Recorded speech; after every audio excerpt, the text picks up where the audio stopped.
Hey, what's good? Thanks for pressing play on another Bite Down Boxing video. I'm the host of the Bite Down Boxing podcast and the YouTuber here on the Pay Me No Mind YouTube channel. And I just wanted to weigh in on the whole Andre Ward situation and talk about the barbershop video. I did get a chance to check it out, and salute to both men for exercising or exhibiting some civility in talking through a disagreement. But I just got a couple of points. Try to stay on point. One, I just struggle. I continue to struggle with this misnomer of the phrase or the concept of we and us. And quick example: all these years, looking at tonight with the kids at Duke, um, all these years of AAU coaches and fathers, who've been grooming their kids to play basketball and everything. We talking about we and us in a sport like basketball, where you only need three core players, maybe four core players. If you can go the whole starting five, then that's that.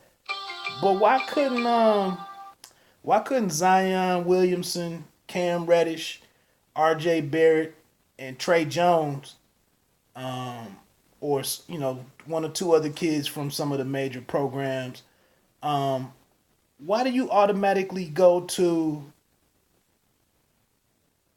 John Calipari and Coach K every year? Why couldn't these guys get together and go and make a pact? We only gonna be on campus for 6 months, 7 months anyway. Why couldn't they say, you know what, the AAU coach or somebody in the mix or the fathers just get together when they had these kids at these camps and these AAU and these tournaments all throughout the high school? Why can't they come together and say, hey, you know what, we're gonna do something different. Our kids are just gonna be on campus for a minute. Let's send them to Howard. Let's send our four boys, our five boys to FAMU or Grambling or Jackson State or wherever, any other HBCUs. We talking about we and us. We know it's impossible to get 15, 13 kids to go to play football. But how come that's never happened? Or if you don't want to go to an HBCU, how come these four or five, the Zions, Reddish, Barrett, and Jones, and you might be like Jones might be biracial. Okay, I get it. If you want to throw that on out there with him, like he might not be full, he might not ride with this. But why not go to Shark? Why not make a pact and go play for Shaka Smart or Mike Davis if he's still out there, or Pat Ewing over in Georgetown, or Quanzo Martin or somebody? Where's that we and that us? I don't care what nobody say, man. We're all out here doing what we need to do individually. It's facts. Everybody is doing what they need to do individually. Next point, with the whole Colin Kaepernick and the whole boycott the NFL thing. I'm supposed to boycott the NFL and ignore the fact, that it's 70, 75, 77% blacks that comprise the NFL. But we got all these people that sit here and complain about the NFL.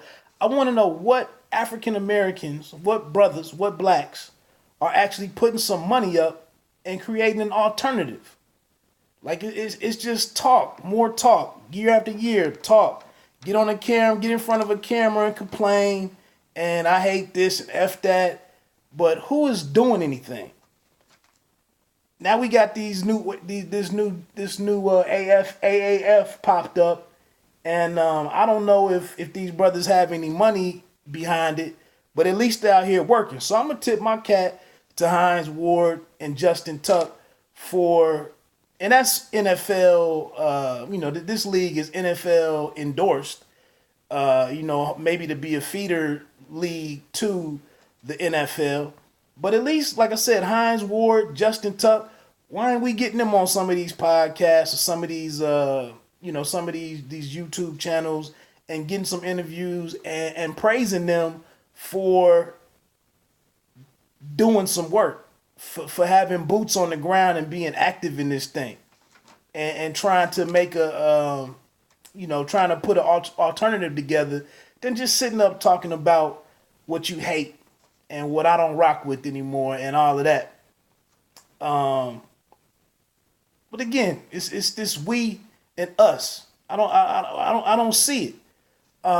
You keep putting the responsibility gets getting put on the individual person, or the individual, or the single everyday dude. How about if the NFL players would have went out there and all of the black players had agreed on the first play of the season, we all gonna take a delay of game. We're not coming out of our stances on the first play. That would impress me. That would make me sit here and say that this is something real. That would signify to me that this is something real. Let me get on board, or let me take a look at this. And it's unfortunate. It's unfortunate what's happened to Kaepernick. And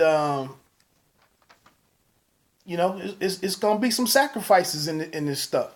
But again, I'm supposed to sit here and tell everybody that I'm boycotting something for what? Last point. Let's get to the Andre Ward and barbershop situation. The talk. The summit. The Deontay Wilder summit here this past Sunday night in Fresno, I guess. Ward's comments, his remarks were uncharacteristic, flat out.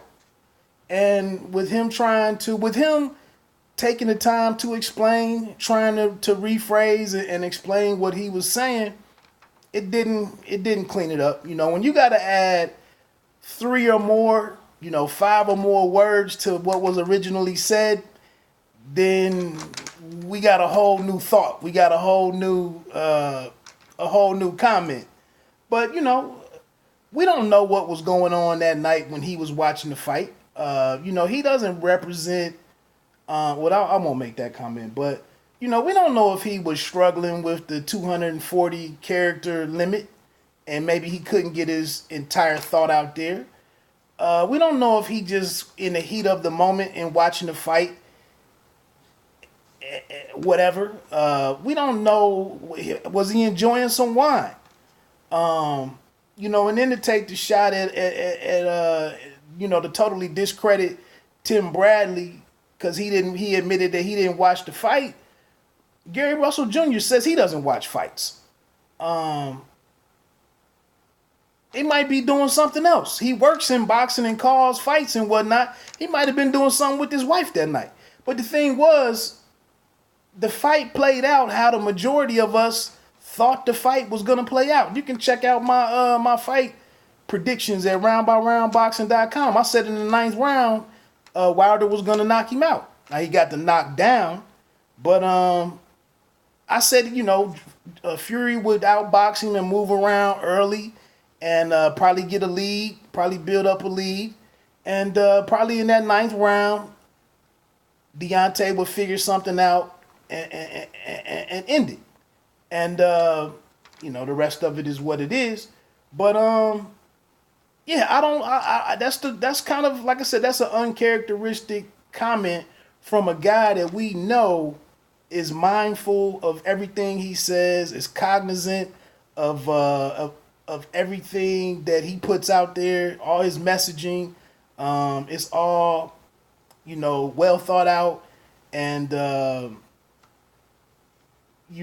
perfectly filtered. So it's inexplicable. But again, like to Andre's point, all these years that you've rocked with the guy, he has one bad moment and then all of a sudden he needs to be ostracized over one comment. So everybody in this game with the channels with social media accounts, everybody is saying something that they don't walk back, or they don't take back or delete. And I remember during the fight, after the fight, after Wilder and Fury, I was watching one of the big dogs out there with the channels, and he was doing a live stream. He was infuriated by the outcome of the fight, and went to go talk through the 12th round knockdown, the infamous knockdown, and says, excuse me, the brother actually said that Jack Reese put his hand on, either put his hand directly on Tyson Fury, or that he had his hand down on the side and was shaking Tyson Fury to wake him up. This is what the brother said. And he had a picture on the screen that showed, Jack Reese bent down, knelt down for the count, and had his hand down there, but you couldn't see where his hand was. But the brother talked all, vehemently about it and alleging what happened. And that was the farthest thing from the truth. He never walked that back down. He never came back and cleaned that situation up. Or and I'm sitting here like, man, I know I had a couple of drinks during the fight, but damn, I know I didn't sit here and watch Jack Reese shake this man or put his hand on his shoulder. I know I didn't do that. But that's what this cat said on his live stream. I'm like, man, your credibility is shot. Speaking of Barbershop himself, he just made the video that I just talked about on last week's podcast, illustrating how a $75 pay-per-view is actually less expensive than the $10 monthly subscription for DAZN. But then has the caveat that this is true if you have 10 friends joining you for the pay-per-view. That's admittedly, that wasn't one of Barbershop's best moments and most logical, ironclad arguments for his point of view. But he didn't, the video, I just checked before I recorded this. He didn't delete that. He didn't go on there and say, well, this is a bit of a stretch right here, guys. Nah, he got the clicks. Taking shots at DAZN is a great. It's an easy sell, and then his core followers, his core subscribers, they're gonna rock with that. But that was being disingenuous, pretty much. But like I said, should I unsubscribe from Barbershop for that one video? The other brother that did the live stream with the, saying that Reese shook Tyson Fury to wake him up or had his hand on him. If you go to a local fight, not even trying to say, if you're going to the big time fights, but if you go to a local card, depending on what athletic commission you rock with, I know the here in Ohio, the athletic commission has a reputation of being very strict. But procedurally, it's not a lot of BS that can happen in that ring. It's guys, they have badges, they have credentials, they have, certifications and whatnot. Not just anything can go on in that ring. So now the cards get messed up. We know these cards and the judging, we know that's what it is. And boxing has that problem. But to think that a veteran judge or referee could just impact the fight that way when his camera angles all over the place, his photographers all lined on the apron of the ring, really? He shook the man? That's just straight up. That was just straight up wrong. But like I said, nobody is walking any of that back. So all in all, in conclusion, man, Andre Ward just had a bad night. I don't know what motive it was. He came back and said, stylistically, blah, blah, blah. It didn't jibe. But that's just my thought, man. I continue to struggle with this we and this us. Like we're not, the color of my skin tone is just not gonna have me agreeing with everything that all of the other cats that are doing videos. It's not gonna have me taking the same winners that you have, predictions. I'm not gonna have the same winner after the fight. When I saw what I saw with my own two eyes, that's just not. I'm not. We're not monolithic. I'm sorry. But look, let me get on out of here, man. I'm out. Peace.